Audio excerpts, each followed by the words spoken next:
আসসালামু আলাইকুম রহমতুল্লাহি ওয়া বারাকাতুহু। আপনারা যারা খাঁটি মধু ক্রয় করতে চান, আসলে খাঁটি মধুটা কিভাবে সংগ্রহ করা হয় আপনারা জানেন না। এই খাঁটি মধুটা সংগ্রহ করার জন্য কত পরিশ্রম করতে হয়, কিভাবে খাঁটি মধুটা ব্যবস্থা করতে হয় আপনারা দেখেন।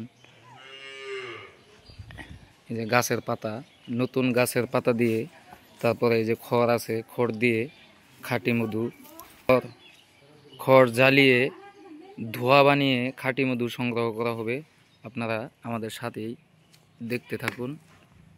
হুজুর দেখেন কি যেন বলতেছে, বইলা গাছের মধ্যে একটা থাপ্পড় দিল, থাপ্পড় দিয়া তারপরে গাছটাকে বন্ধ করতেছে।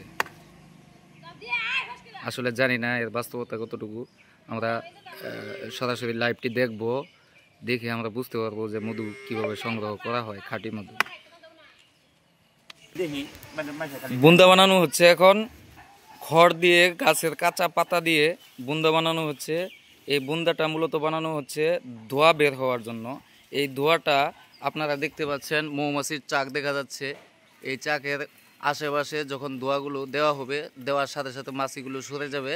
তারপর আমরা খালি মাছা থেকে মধু সংগ্রহ করে নিয়ে আসব। আমাদের মোয়াল ভাই হাফেজ আব্দুল মুমিন সাহেব, তিনি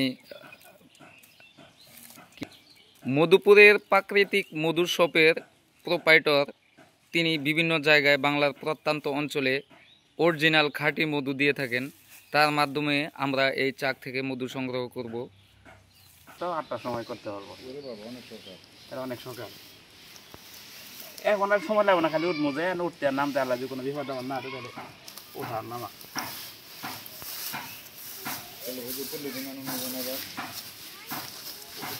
আছে দেখেন আল্লাহ কতটুকু কি করে আর কি।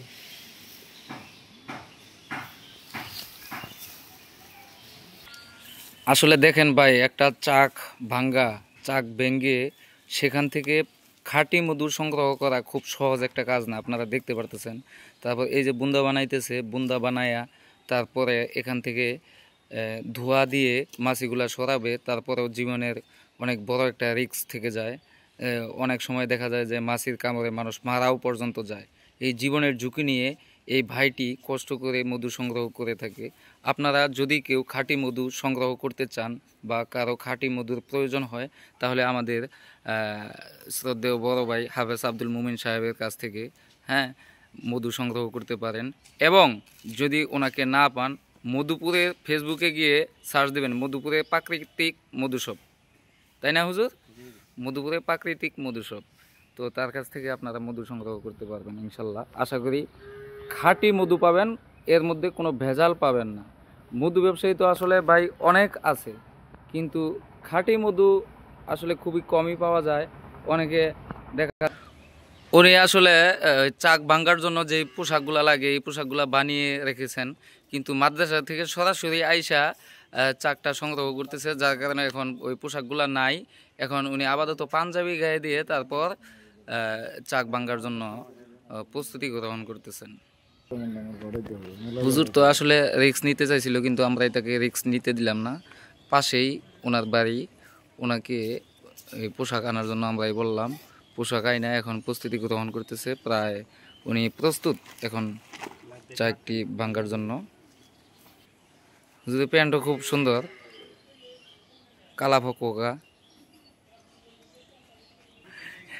গেঞ্জিটাও খুব সুন্দর, সাদা ডুকডুকা,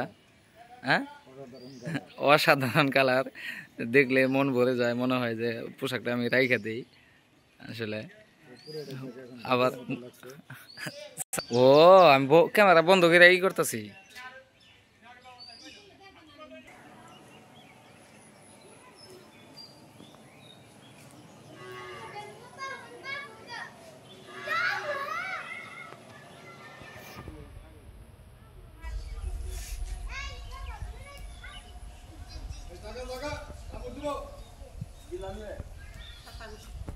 মাসি আর মাসি,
এখন যে পরিস্থিতি, শুধু মাছি আর মাছি, চারপাশে শুধু মাছি আর মাছি। মাছির জন্য ভিডিও করা যাইতেছে না ভালোভাবে, আপনারা একটু কষ্ট করে দেখে নিন। অনেক রিস্ক নিয়ে ভিডিও করা হচ্ছে, তাহলে দেখেন বুঝেন। যিনি আল্লাহ, আমি যাই গম্ভীর, ভয়াবহ অবস্থা। ইয়া আল্লাহ, পিচ্ছি রে এদিকে চোখে। চাক ভাঙ্গা শেষ, মধু নিয়ে মোবাইল নামতেছে।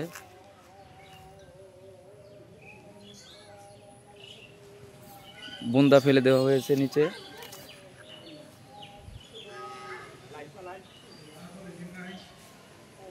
লাইভ তো দেখে না কেউ, লাইভ তো চলতেছে।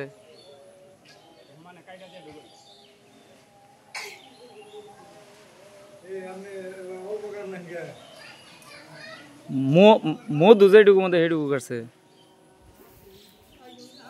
আল্লাহ,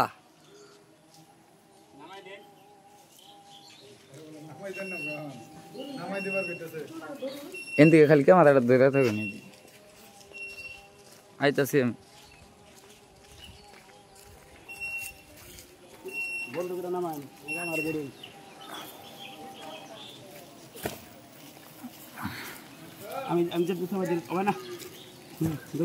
সাধন এ হে